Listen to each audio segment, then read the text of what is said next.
আজকে আপনাদের জন্য নিয়ে আসলাম ছোট কচু শাক রান্নার রেসিপি। খেতে অনেক মজা এবং রান্না করতে অনেক সহজ। চলুন তাহলে রেসিপিটি আমরা এখন শুরু করি। পাতিল বসাই দিলাম, তারপর পরিমাণ মতো পেঁয়াজ কুচি দিলাম, রসুন কুচি, 2-3টা কাঁচা জাল,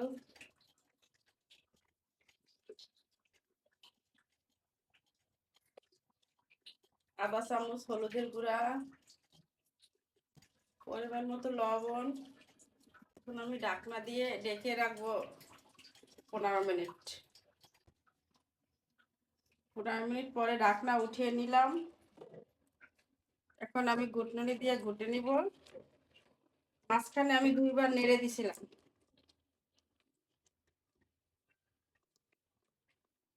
ঘুটনি দিয়ে ভালো করে ঘুটে নিতে হবে, নাহলে এত স্বাদ লাগবে না। আমি ভালো করে ঘুটনি দিয়ে ঘুটে নিয়েছি। এবার গোটা শেষ, উঠিয়ে নিলাম। এখন আমি কড়াই বসাইয়ে দিলাম ফোড়ন দেওয়ার জন্য। ফোড়নে দেব রসুন কুচি পরিমাণ মতো, পেঁয়াজ কুচি পরিমাণ মতো,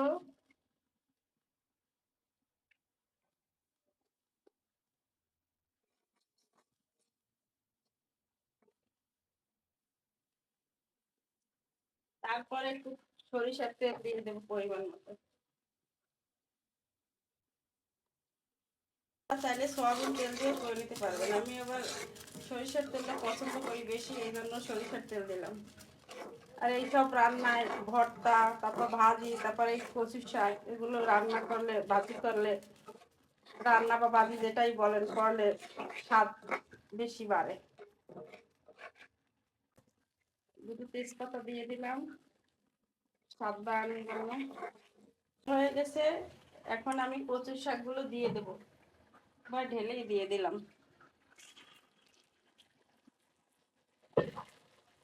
দিয়ে একটু নাড়াচাড়া করি, মিশিয়ে নেই পেঁয়াজের সাথে। আমি কিন্তু একটুকু পানি দেই নাই, শাকে ধুয়ে উঠাইছি ওইটাই দিছি, ওইটাই অনেক পানি বের হয়েছে। আপনারা আর বাড়তি পানি দিবেন না।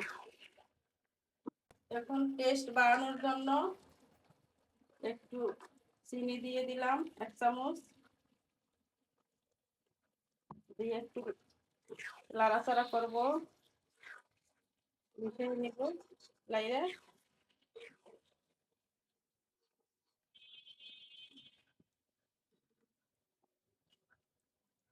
তারপরে একটা কাগজি লেবু 4 পিস করছি, কইরা 4 পিস পুরাটাই দিয়ে দেব মিশাইয়া। লেবুটা দিলে হয় কি, গাল ধরবে না। লেবু দিলে সবাই খেতে পারবে, বড় বাচ্চা সবাই খেতে পারবে। দিয়ে একটু নাড়াচাড়া করব।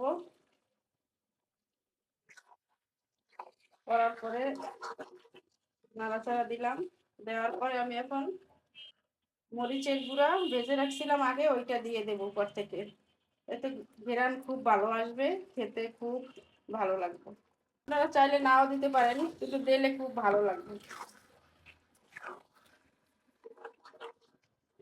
এখন আমি রান্না শেষ, এখন আমি এটা উঠিয়ে ফেলবো, চুলাটা অফ করে দেবো। একটা বাটি, এখন আমি একটা বাটিতে উঠিয়ে নিলাম খাবারের জন্য। আমাদের কচু শাক রান্না হয়ে গেছে। ছোট কচু শাক, কিন্তু এটা খেতে অনেক ভালো লাগে। আপনারা বাসায় ট্রাই করে দেখবেন কেমন লাগে, তারপর আমাকে কমেন্ট করবেন, জানাবেন।